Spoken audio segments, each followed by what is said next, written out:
Hello friends, welcome to the lecture 2 of Origin of Medicine. Important dates और events जो आपके हैंडमैन life के याद रखने हैं। One is proving of cinchona while translating Cullen's materia medica 1790। ठीक है, 1790 में उन्होंने सिंकोना की प्रूविंग करी थी। ठीक है, स्टार्ट करी थी जब उन्होंने क्यूलेंस मेटेरिया मेडिका को ट्रांसलेट कर रहे थे।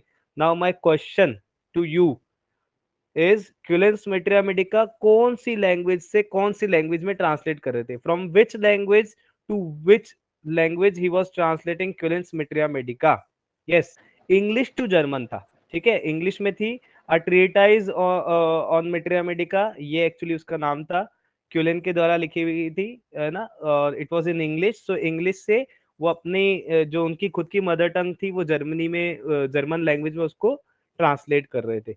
ठीक है, एक्चुअली में हैंडमैन एमडी है अपने एलोपैथिक वाले से, then he got disappointed. After that he started translation, क्योंकि आखिरकार आपको अपना घर चलाना पड़ता है। ठीक है, ही वाज हैविंग 11 चिल्ड्रन, मतलब वो उस टाइम पता नहीं है कि कितने चिल्ड्रन थे, बट वाइफ थी, बच्चे थे, so he was knowing more than a dozen languages, so he was translating. And while that translation he got this book Cullen's materia medica, जिसको इंग्लिश से जर्मन में ट्रांसफर करते वक्त जब उन्होंने सिंकोना के बारे में पढ़ा, then there it was written that cinchona is used in cases of malaria because of its bitter taste. Then it clicked to his mind that if Sincona is bitter and it cures malaria because of that reason, that it means that there are many bitter things in this world. Those whole all those things should cure malaria. Then he start the proving. Okay.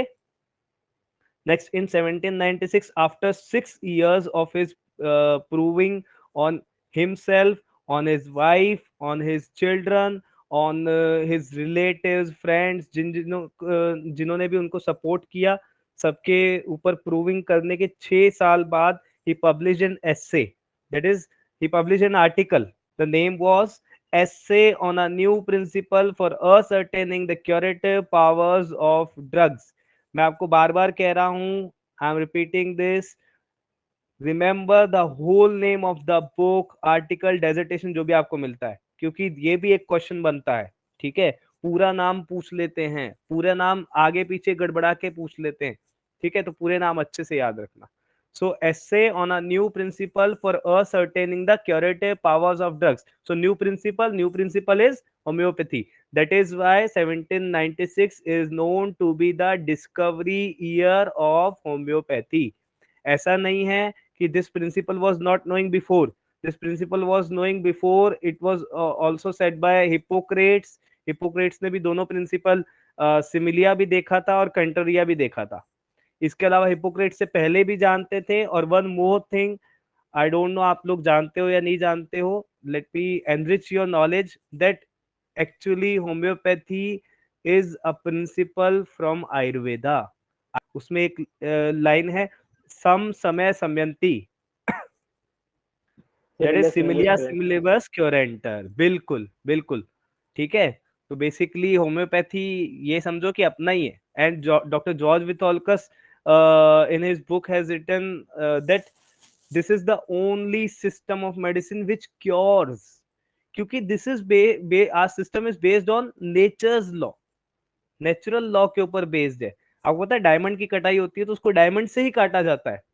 Diamond is the hardest thing, right. So वो उसको आप लोहे से नहीं काट सकते हो, gold के किसी चीज से नहीं काट सकते हो, वो डायमंड से ही कटेगा।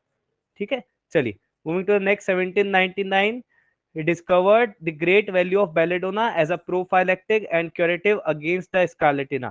In this we have to remember the year, that is 1799. Medicine is belladonna, prophylactic for which disease? So disease is scarlatina. Okay,